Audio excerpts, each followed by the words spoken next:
berhasil menangkap 3 orang penembak, seorang ustaz di Tangerang, Banten. Para tersangka merupakan aktor intelektual hingga eksekutor.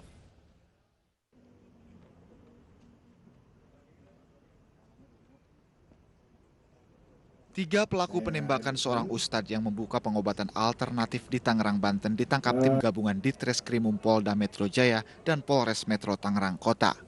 Satu orang berinisial M merupakan inisiator, sementara 2 tersangka berinisial K dan S merupakan eksekutor dan joki yang ketika ditangkap di wilayah Serang berencana kabur ke Sumatera. Polisi masih mengejar 1 orang berinisial Y yang menjadi penghubung inisiator dan eksekutor. Dari hasil pemeriksaan, tersangka otak pembunuhan sakit hati karena korban pernah mencabuli istrinya. Korban Ustadz Alik tewas ditembak usai salat maghrib berjamaah di masjid pada 18 September lalu dekat rumahnya di Kunciran, Tangerang. Korban dikenal juga berprofesi sebagai tabib pengobatan alternatif. Tim Liputan iNews melaporkan. Dan pemirsa, untuk informasi selengkapnya terkait dengan para pelaku penembakan Ustaz Alik di Tangerang, Banten, bergabung bersama kami melalui sambungan telepon Kabid Humas Polda Metro Jaya Kombes Pol Yusri Yunus. Selamat sore Pak Yusri. Selamat sore, Mas. Pak Yusri, kami konfirmasi apa motif dari ketiga pelaku, Pak. Benar ada dugaan pencabulan dari istri salah satu pelaku? Memang udah 3 yang sudah kita amankan dari 4 pelaku ya, dengan perannya masing-masing. Yang pertama adalah saudara M ini adalah yang menginisiasi. Motifnya adalah dendam, ya, dendam terhadap si korban. Kemudian ada saudara K ini yang kita amankan, dia adalah yang eksekutor yang melakukan penembakan terhadap si korban pada saat kita ketahui tanggal 18 kemarin di depan rumahnya. Kemudian ada saudara S yang kita juga amankan di daerah Serang, ini adalah joki. Joki dia yang mengendarai sepeda motor menunggu setelah K melakukan eksekusi, kemudian dia langsung melarikan diri bersama-sama. Ada satu lagi saudara Y yang masih kita lakukan pengejaran. Ini adalah DPO, dialah yang penghubungnya yang mencari sebagai eksekutornya lah, karena dendamnya saudara M terhadap si korban ini. Begitu, Mas. Dendam pribadi ini apa, Pak? Bisa dijelaskan lebih lanjut? Dendam ini sebenarnya kejadiannya sudah cukup lama ya. Pada tahun 2010 pernah istrinya si tersangka saudara M ini berobat kepada si korban, karena memang diketahui bahwa korban ini inisial A adalah kerjaan setiap hari adalah sebagai paranormal. Ya, pada saat itu akan memasang susuk. Yang terjadi adalah memang sudah mundur sekitar beberapa tahun kemudian ketahuan sama suaminya melalui SMS handphone daripada si istri daripada si tersangka M ini.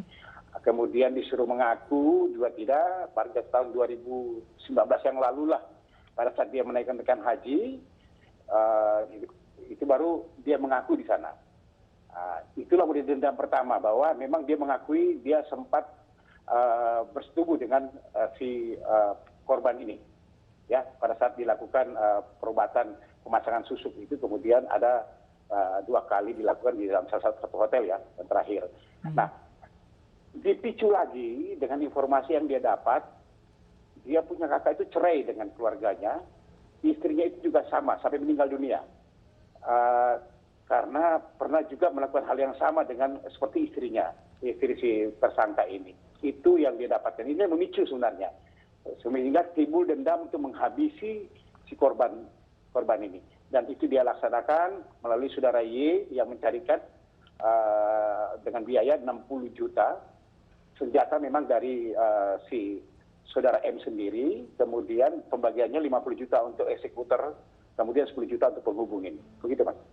Oke, berarti ini adalah dendam yang sudah berlangsung sudah bertahun-tahun. Tapi selama ini apakah antara otak peristiwa ini dan korban pernah bertemu sebelumnya, Pak Yusri?